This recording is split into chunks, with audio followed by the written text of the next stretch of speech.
What will the Detroit Pistons rotation look like when the regular season rolls around? What kind of lineup combinations are we going to see? We're going to find out the answer to those questions in the final 2 games of the Pistons preseason play.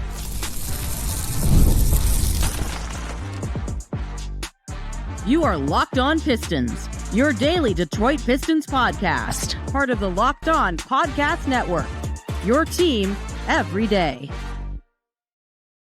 What's the deal? Welcome back to another episode of the Locked On Pistons podcast. Per usual, I am your host, Ku Khahil. I've been covering the Detroit Pistons for the last 4 years with the Locked On Network, being a credential media member, going into my 4th year now, being a credential media member, going into my 5th year covering the Detroit Pistons for the Locked On Network. And as usual, I appreciate all of you guys who make Locked On Pistons your first listen of every single day. We are free and available on all your podcast platforms. I actually saw a funny comment the other day.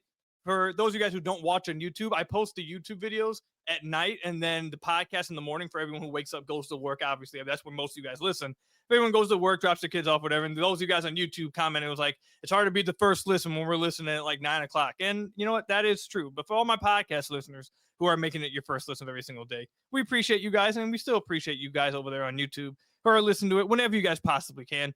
And today's episode is brought to you by Game Time. Download the Game Time app, create an account, and use code LOCKEDONNBA for $20 off your first purchase. Today's episode we'll be discussing, my goodness, I'm already too excited for the episode.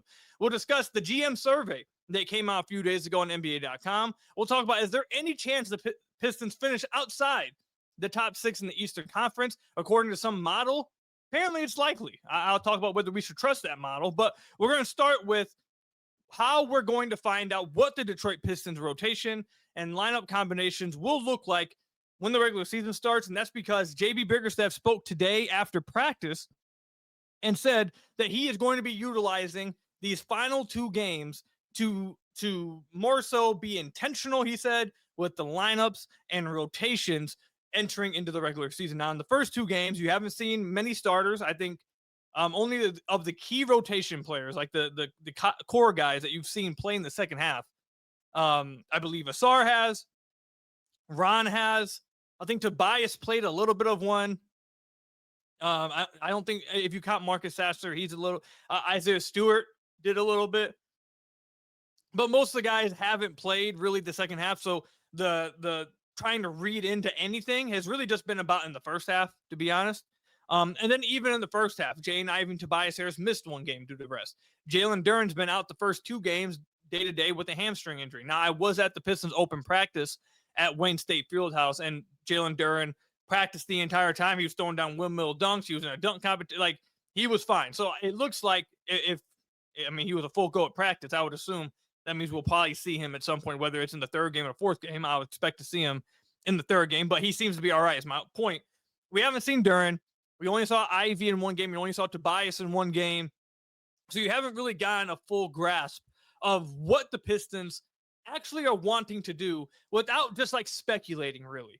And the first thing I really want to see answered here is that there has been a bunch of noise throughout the offseason that I've written about, that I heard, that there's a lot of people within the Pistons organization that wants to see Ron and Ausar play together. And we got to see a lot of that in the second game. We even saw it in the first game as well. And in that second game, without Jaden Ivey, they started Duncan Robinson with Cade and then started Ron in place of Tobias Harris. Now, I don't expect that to be the starting lineup, but I am curious, one, how much more are we going to see them in this 3rd game? If JB Bickerstaff is saying that we're going to be more intentional with the lineups, we're going to be more intentional with the rotation, we as in the Pistons, from the Pistons point of view, are we still going to see that? Or was that more of just like a testing things out?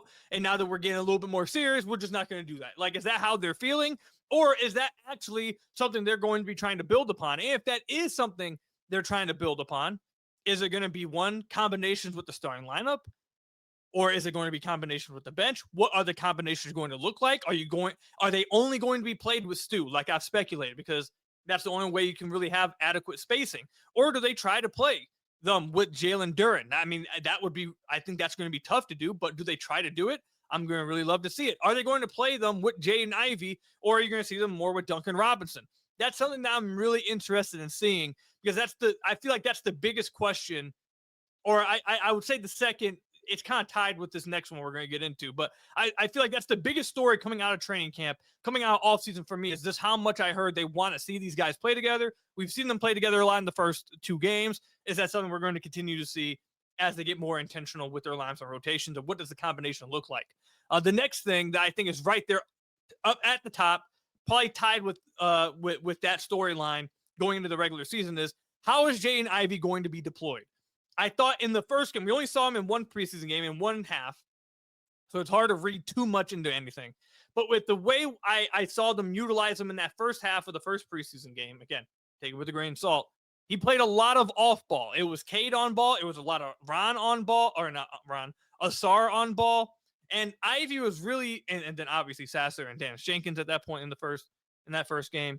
But Ivey really was playing a lot off ball and kind of just attacking, rotating defense. He was attacking in transition a ton. He was attacking in fast break a ton. But within the half court, he wasn't asked. I don't really feel like, I went through the clips, I don't think there was more than like 2 possessions that he was asked to initiate action in the half court. I want to know, now that you're being more intentional with what's going on in these final 2 games to get ready for the regular season, are we going to see more of Ivey on ball, or are we being shown the idea of how JB wants to use Ivey now? Is it more, we know you're great off ball, we know you're trying to develop on ball, but right now we want you just being where you're at your best, and that's off ball? Is that what they're doing? Or are we going to see, no, that was just the first preseason game, that's just the first 2 preseason game, whatever. Now that we're being more intentional, we're going to see Ivey more on ball. We're going to see Ivey play more at the backup point guard minutes, because through 2 preseason games, it's been Ausar really that's been the backup point guard. It's been Ausar, Sasser. I don't know if you really count Jenkins, because Dennis has been playing in the second half when everyone else hasn't really been playing. In the first half, it's been mostly backup point guards. It's been Ausar and Sasser. We haven't even really seen LeVert handle the ball at all in preseason. I'm sure that's probably going to change as we get closer to regular season, as the regular season comes around. But are we going to see Jaden Ivey take up some of those reps as a backup point guard? Or are they moving away from that? Are they moving to more Ivey just being an off-ball scorer? I think for what he does best right now, I think that would be smart. If you're trying to develop those other areas of his game, maybe not so much. But so it's just an idea of, or it's just a matter of which way JB's trying to go with it. I'm going to be watching for that. So I think those 2 are the biggest storylines coming out of preseason, or going into the 3rd game of preseason, I should say, that you really want to see. If they really are being more intentional, okay, how does this look then? And then the last thing I really would like to see is, obviously, it depends if they actually play late into games. I know the Pistons are saying, JB has said that they want to treat these final 2 games more like actual games. So if that's the case, I assume that they would play later into games. But if that is the case, I'd love to see what their initial idea of what they're trying to close with. Just try to get any read into how they're feeling or where they're at in their analysis of what their team's going to, in their rotation and their lineups are going to look like at the end of games going into the regular season. Now, I could be asking for too much here. Maybe they, when he says they're going to be more intentional and they're going to play more like their real games, maybe that just means they're going to play into the 3rd quarter now and they're still going to sit the 4th quarter. Maybe that's the case. It's just preseason. But I have to assume they're going to be wanting to get into some legit live game reps and start getting through everything, so they're not going into the regular season, cold or knocking rust off in any one department. So I would hope that they're going to be playing full games now at this point. I know they've done that the last few years, to be honest. As the preseason goes on, you start to see them play throughout the whole game. So I would expect them to do that here. But that's my biggest, that's what I really want to see. Those are the things that I'm really looking forward to. The combination of the lineups, if they do try to play Ron and Ausar together still, and how are they trying to utilize Jaden Ivey now that they're being more intentional with their combinations? Are they going to play him in lineups where he's the only guard on the floor? Are they going to trust him to be that ball handler? Or is he always going to be paired with another guard? Is he going to be off ball more? Those are the kind of things I'm reading into, and we'll find out, more of those answers in the this 3rd preseason game, according to JB Bickerstaff. So let me know in the comment section down below or over on Twitter at Ku Khahil. What are you guys looking forward to seeing in these final 2 preseason games now that JB Bickerstaff is saying the Pistons are going to be more intentional and taking these games more serious? Let me know. Comment section down below or over on Twitter at Ku Khahil. Coming up, there was a GM survey, and it featured the Pistons quite a bit in this GM survey. I want to give my thoughts on what the GMs feel about the Detroit Pistons coming up. This episode is brought to you by FanDuel. The NFL season is here, and FanDuel has an offer you don't want to miss. Right now, new customers can bet just $5 and get $300 in bonus bets if you win. That's right. Pick a bet, put down $5, and if it hits, you'll unlock $300 in bonus bets to use across the app. I love how FanDuel gives me so many ways to play. I've built parlays, tried player props, and even followed live lines during the games. It makes watching football even more exciting when you've got a little something riding on the action. Whether you're just a casual fan or love diving into the stats like you guys know I do, FanDuel makes the game day experience so much better. So what are you waiting for? Visit FanDuel.com to download the FanDuel app today and get started. Use $5, and if it hits, if you're a new customer, if it hits, you'll get $300 in bonus bets to use across the app. Again, visit FanDuel.com to download the FanDuel app today and get started with FanDuel. Then I got to tell you guys about another one of our sponsors, Monarch Money. Most people can't name all their financial accounts or even what they're worth, whether it's 401ks, properties, or investments. And when you don't have the full picture, you can end up leaving money on the table. That's why there is Monarch Money. It's an all-in-one personal finance tool that brings your entire financial life together in one clean, easy-to-use interface on your laptop or your phone. Monarch is built for people with busy lives. If you put off organizing your finances, Monarch is for you. Monarch does the heavy lifting for you as well. You can link all your accounts in minutes, see clear data visuals, get smart categorization of your spending, and finally feel in control of your money without ever having to touch a spreadsheet. Maximizing investments, increasing your savings ratings, easily reviewing finances with your partner and or financial advisor. All of this stuff you can do with Monarch Money. Don't let financial opportunity slip through the cracks. Use code LOCKEDONNBA at monarchmoney.com in your browser for half off your first year. That's 50% off your first year at Monarch Money with code LOCKEDONNBA. Again, at monarchmoney.com. So I want to thank you guys again for making Locked On Pistons your first listen of every single day. We are free and available on all your podcast platforms. If you haven't already, head to the YouTube channel at Locked On Pistons. Hit that subscribe button or leave us a 5-star review on whatever podcast platform you're listening to this on. That's another great way to support the podcast. I do want to let you guys know real quickly, I've had quite a few of you guys DM me, comment on the show, asking, where is this playback room you speak of? Where is this live watch Pistons party that you say that you host? I can't find it anywhere. I'm telling you guys, I am linking it in the description down below. If you're watching this on the or watching this on YouTube, it'll be in information down below. If you're listening to this on the podcast, just click the podcast episode, go to the description. It will be linked in there. I host a live watch party every single Pistons game. It's been a lot of fun. It's been a great turnout for preseason games, to be honest. I didn't think it would be such a great turnout, but it's been a lot of fun. You can join the playback room and watch the games live with me and the rest of the Pistons fan base by clicking the link to the playback room down below. That's how you get there. You will find me over there. I'll see you guys on Tuesday. And also, I just dropped the film breakdown going over every possession, offensive possession of the Pistons starting lineup this past game that scored 1.45 points per possession when they were on the floor. Out of 11 possessions, they scored 16 points. It was an extremely efficient offense. So I went through and broke down over on the Substack how they were able to do that despite the questions people have about the spacing with the Ron and the Ausar lineup. So make sure you guys go check that out. I'll link that down below for you guys as well. And we will have a discount to subbing over at the Substack as soon as the season comes around. Stay tuned for that. If you guys want to sub to the Substack and support me and get all the content, I really would appreciate it. But let's go ahead and get to the GM survey right off the bat. So the first, and actually, before I should go into the survey, if you guys don't know what this is, this happens every offseason. We talk about it every offseason. It's gone on for, actually, how long has this happened? I think it's been a very long time. It's been like years, really. Since 2002. Here it is. Yeah, so it's been going on for 23 years. Every offseason, NBA.com polls NBA GMs, and they anonymously vote on questions that they are presented on. So you get an idea of where like the NBA is feeling on the landscape going into the season. The first one I want to hit on here is where they are asked to vote on the rankings of the Eastern Conference, how it's going to sort out, because this leads into what we're going to talk about later on the podcast in the final segment. GMs seem to vote that the Pistons will be finishing in the 5th seed in the Eastern Conference. They have them tied with the Milwaukee Bucks, but the Pistons got more votes to finish 4th than the Milwaukee Bucks did, so they have the Pistons winning that tiebreaker. But NBA GMs seem to believe that the Pistons will be a top 5 team in the Eastern Conference. I think that is pretty accurate. I can live with that. I think that's a good idea. I think that's right where I would have them at. But another model seems to suggest that Pistons would be lucky to even avoid the play-in. And we'll discuss that later to give you guys a little bit of a preview.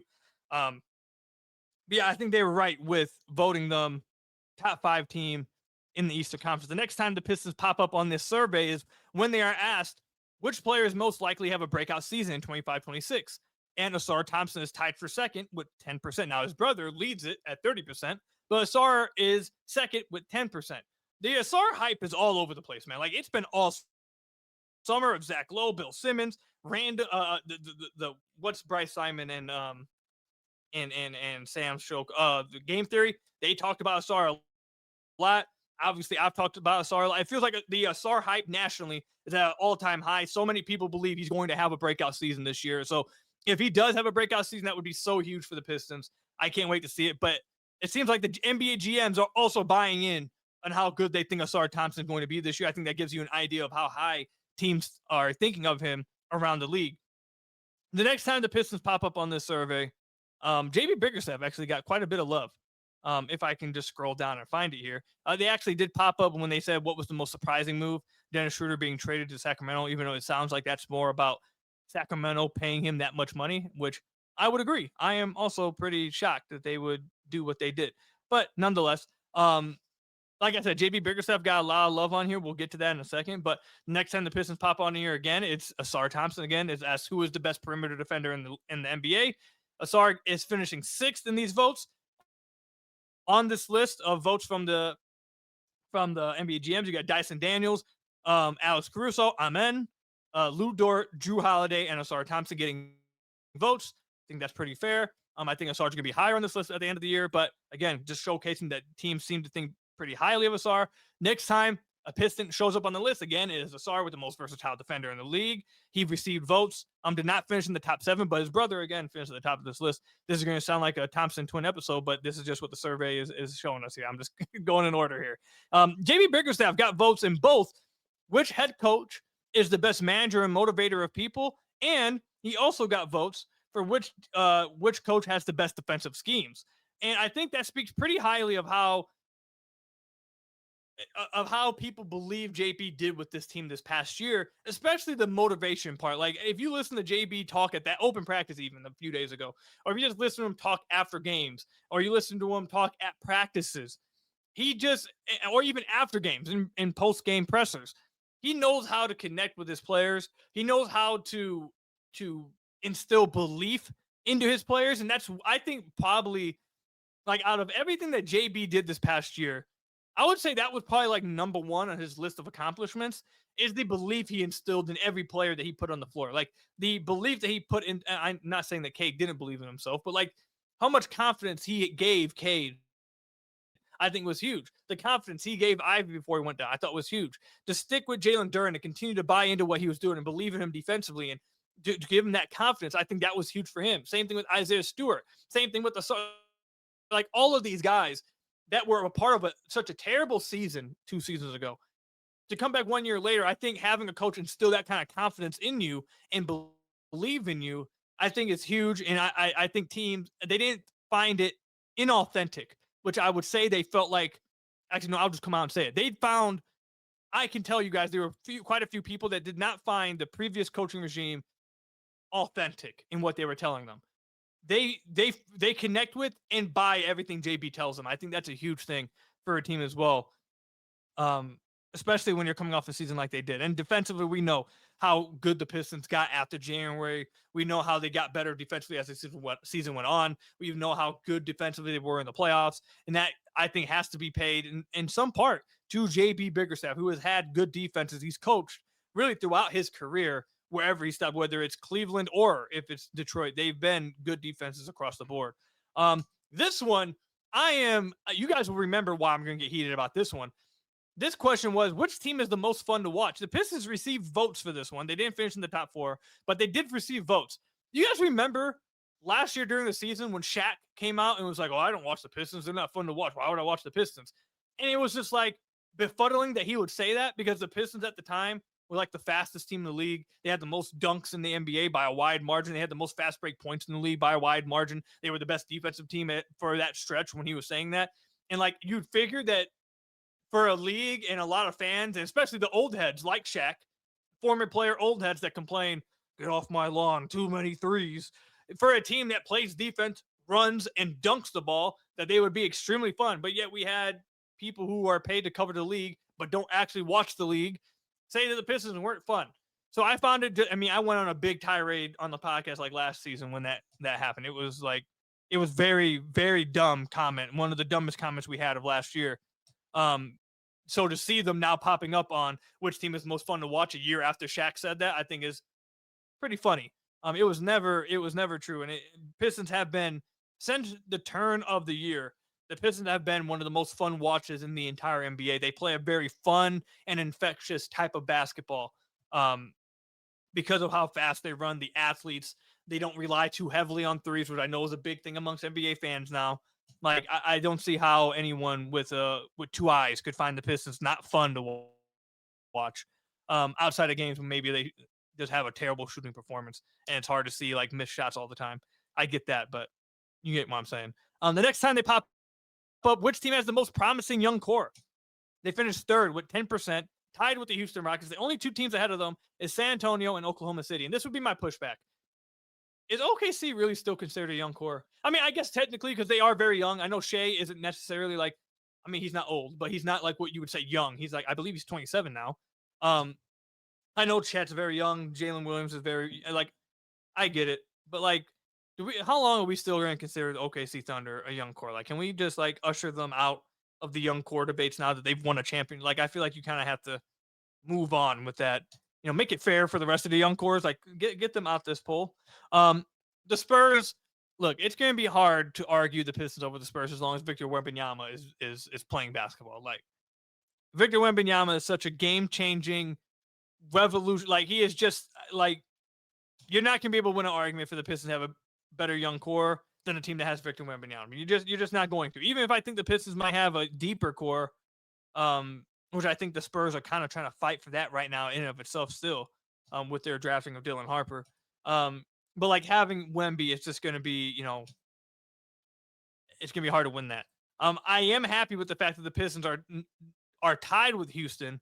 I think they should be ahead of them. Yeah, I think the Pistons, their best player of the young core is their franchise player, and Cade is better than everyone on the Rockets. I believe. I think he's just better than everyone, including KD. I think he's better than everyone on the Rockets. So I would have the Pistons ahead of the Rockets, but I'll take being tied as long as they weren't behind.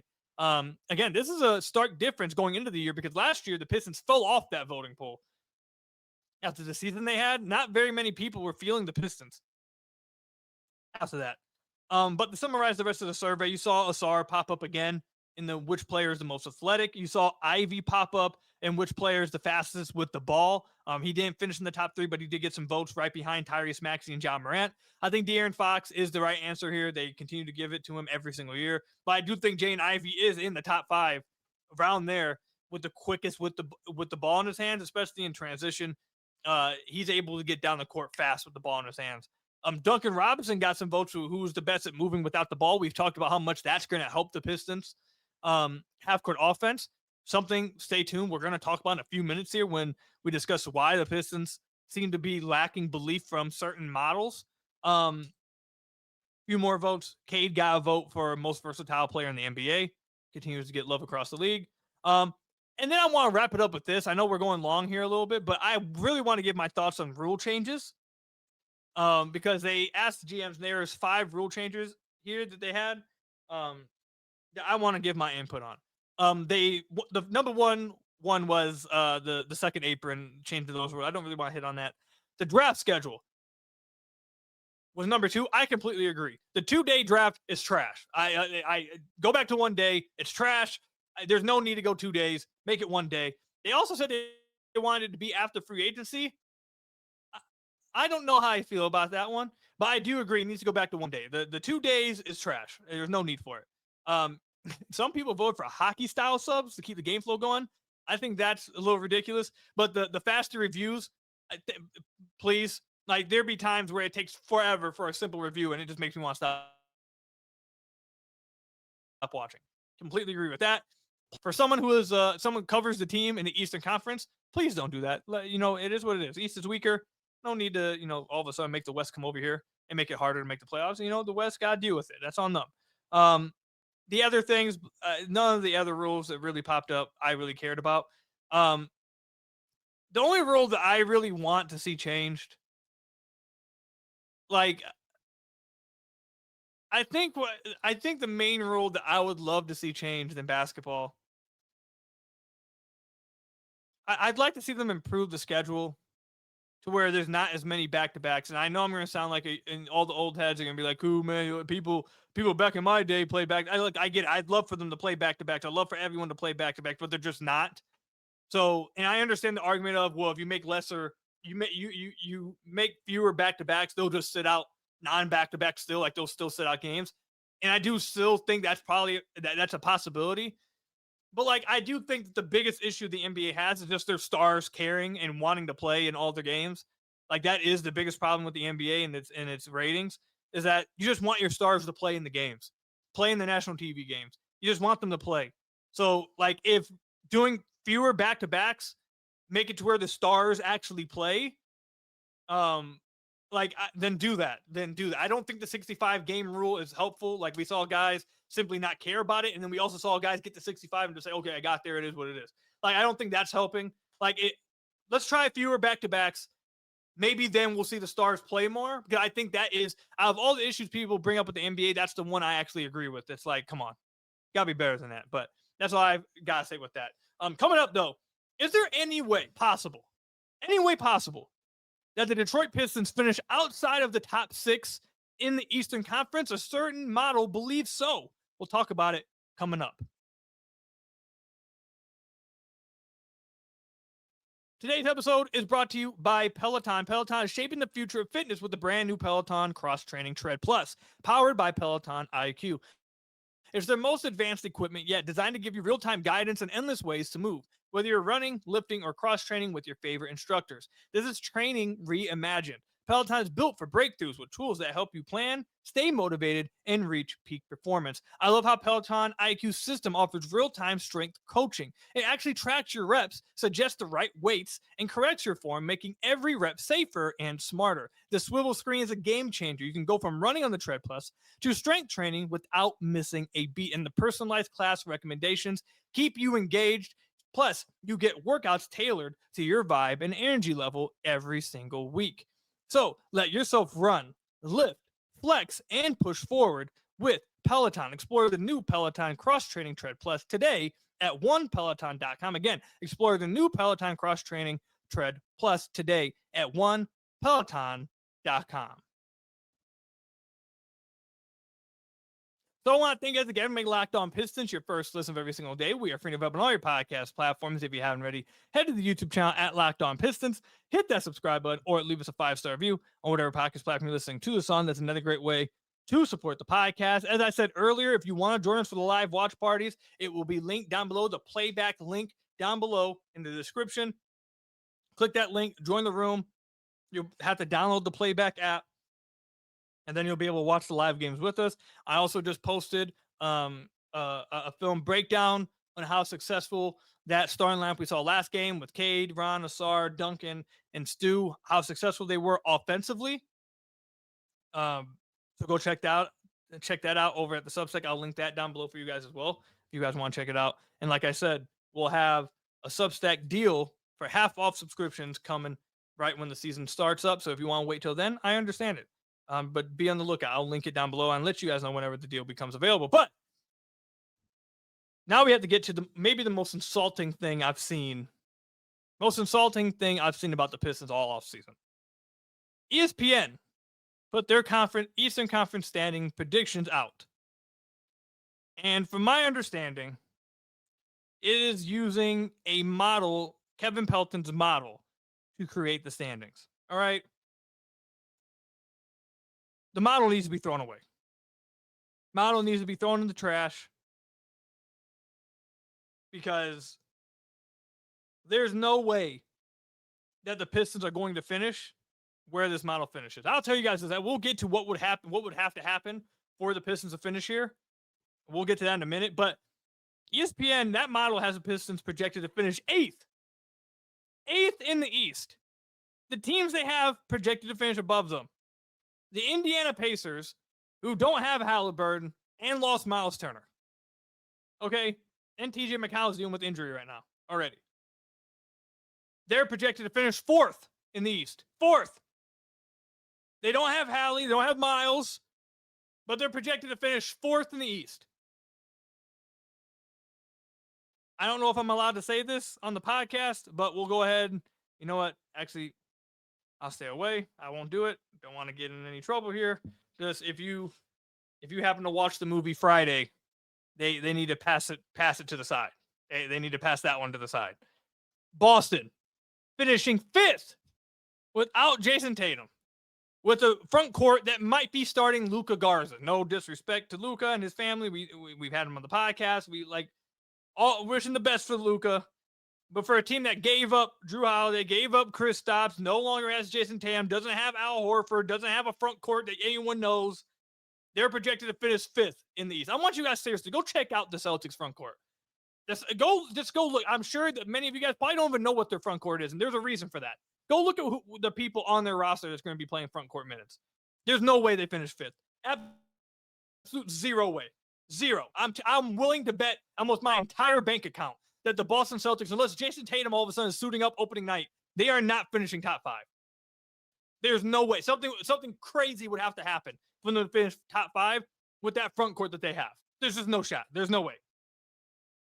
Milwaukee, I mean, look, you got Giannis. I guess if that's the only explanation, I guess I can understand it because Giannis is Giannis. Okay, whatever. Atlanta is finished above them at 7, which I think Atlanta and Detroit will be fighting for the 4th seed. So I'm not mad that they have the Hawks slightly ahead of them. But I am pretty mad that they have the Pistons this far down below other teams, and then also Atlanta. And then obviously the Pistons come in at 8th. And the reasoning for them coming in at 8th apparently is this, quote, largely because of the loss of Malik Beasley, arguably Detroit's second best player last season after the All-Star centerpiece Cade Cunningham. Already one incorrect statement, but we'll keep going. Replacements Karis LeVert and Duncan Robinson don't rate anywhere near as effectively as Beasley, who finished second in the NBA and made 3-pointers last season. Relying more on young talent could cause the Pistons to take a short-term step back. Quick thoughts, because we're running along with the podcast. I have to get out of here. 1, Malik Beasley was not the second best player in the Pistons this past year. That's 1. 2, Malik Beasley wasn't going to be able to replicate the shooting he did last year. So thinking that keeping Malik Beasley, and all of a sudden they were still going to have the second best shooter we've ever seen in our life, apparently, for another season, that wasn't going to happen. That's 2. 3, Duncan Robinson. Look, everyone loves Malik, but Duncan Robinson has been better than Malik Beasley in every other season of their careers. So assuming that Duncan Robinson's all of a sudden this incredible downgrade to whatever Malik Beasley was going to be this year, I don't agree with it. That's 3. 4, just like the GMs voted, and like I told you guys, we'll talk about it a little bit later, Duncan is a much more of a movement player in the half court, and I do think that will actually help the Pistons offense more than Malik would have, because if Malik were to have had a step back in shooting this year, he doesn't offer the same type of movement, the same type of playmaking, the same type of finishing that Duncan does within the half court. So I think there's a real possibility that Duncan's just becomes more valuable for the Pistons this year than Beasley. Maybe not. We have to wait to see how the season goes. But I think there's a strong argument you can make for that. That's reason number 4. Reason number 5, the Pistons played like a near 50-win team after January when Ausar Thompson came back without training camp, preseason, offseason, anything. And now this year, he has a training camp, preseason. Jaden Ivey's back with a training camp, with a preseason. And now all these guys are healthy, and they're going to be that team that we saw after January, except now they're going to be that for the full year. How that means that all of a sudden they're going to be worse than a Boston Celtics team that has nobody and an Indiana Pacers team who has nobody, I don't get that. That makes, there's no way. There's zero. We'll come back to this later on in the year. We'll come back to this episode, okay? We will. Because I'm telling you right now, the Indiana Pacers and the Celtics finished above the Pistons. Something must have went so catastrophically wrong with the Pistons that major moves must be made at the deadline. I'm telling you guys that right. If something happens to where the Pistons finish behind the Boston Celtics and the Indiana Pacers, there better be massive moves. That something must have went catastrophically wrong. There's I can't even imagine what would have had to have gone wrong for that to happen.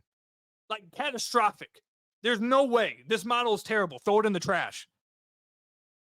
I would say the Joe Budden quote, but actually I have the soundboard right here for it. But again, I would get in trouble with David and Nick, But for those of you guys who know what I'm talking about, you guys get what I'm saying.